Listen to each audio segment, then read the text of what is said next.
Okay, so what I want to talk about is a bit of a follow-up to my discussion with Derek Hill in season 2, episode 9 of Fire Away.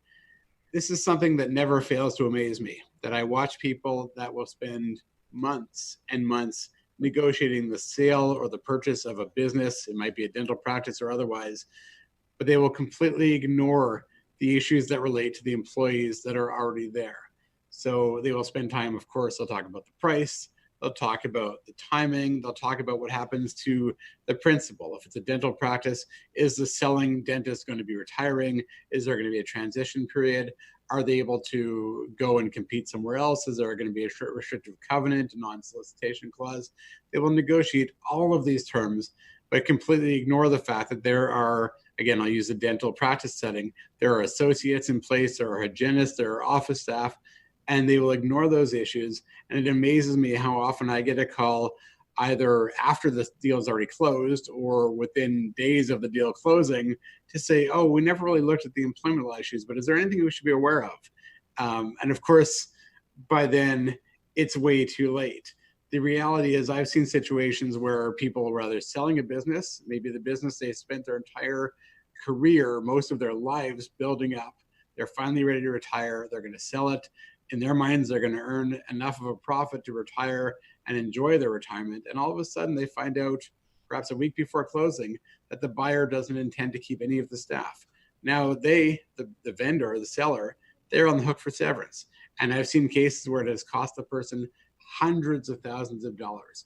It's actually happened to a client I was working with about a year ago. And fortunately, in that case, they came to us. That we weren't involved in negotiating the deal, unfortunately. Fortunately, they came to us before the deal was actually finalized. And we took a look at it and we explained to them that if the buyer in that case didn't keep staff, they were going to lose about 50% of their profit. So in that case, we helped them to renegotiate the deal. I've also seen situations where someone has bought a practice and realized that it was completely overstaffed, and some of the staff were loyal to the old owner, but were not going to do anything to help the new owner. But when they realized that they wanted to get rid of them, they came to us and we explained what the severance costs would be. And they realized that all of a sudden they were going to be in the red for probably the first 2 years of owning the practice.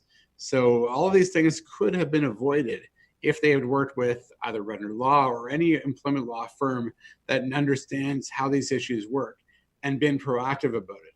When we act for either a buyer or a seller, we make sure the agreement of purchase and sale includes a clear plan. What's going to happen with the employees? Who's going to be on the hook for severance? That's something that's got to be negotiated between the buyer and the seller. And as I talked about with Derek Hill in season 2, episode 9, often there's a window of time, perhaps 3 months, during which the buyer can assess the staff and decide who they might not want to keep. And the seller will be on the hook for part of the severance costs. I've seen sliding scales where after 3 months, but up to 6 months, perhaps the seller is on the hook for less of a percentage. And then after a certain time, of course, the buyer now has the staff and they can do what they want, but they're going to pay the cost of doing that. It's also important to understand the difference between the type of sale. If it's a share purchase, you're essentially buying the company. The employer remains the same. Nothing changes, which means if you're the buyer, you're on the hook for everyone's length of service and everyone's seniority and severance, unless you negotiate otherwise. Even if it's an asset purchase, you're generally going to be on the hook for most of the severance unless you negotiate it. The worst thing you can do as a buyer, and unfortunately I see it happen all the time, the worst thing you can do is allow the staff to leave on a Friday afternoon having worked for one owner, come back on Monday, and you're now the owner. There's no new contract. And all of a sudden, they're your employees with verbal agreements because you haven't put anything in writing. And those verbal agreements are there primarily for the benefit of the employees. And you've now assumed a whole bunch of liabilities that you had no control over. So there should be 2 sets of negotiations when you're buying a business, whether it's a dental practice or anything else. Negotiation between the buyer and seller and between the buyer and the employees. And that's where we come in. We help our clients to negotiate the terms in the agreement of purchase and sale that will protect them. That's either for the buyer or the seller. And then if we're working with the buyer, we will help them to negotiate new contracts with all the employees that will limit as much as possible the new owner's obligations.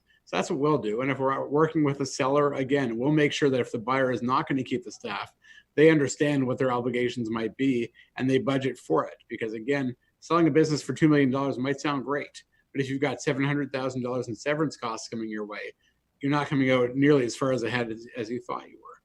So one thing I've said this to people again, I'm always amazed how people will buy a business, sell a business, and not think about these issues. And I always remind them, this is your business. This is your livelihood. This might be your retirement. You can't leave these things to chance. People often say that people are your greatest resource in a business, which is often true. But as an employment lawyer, what I often say is they're usually your greatest cost and your greatest potential source of liability.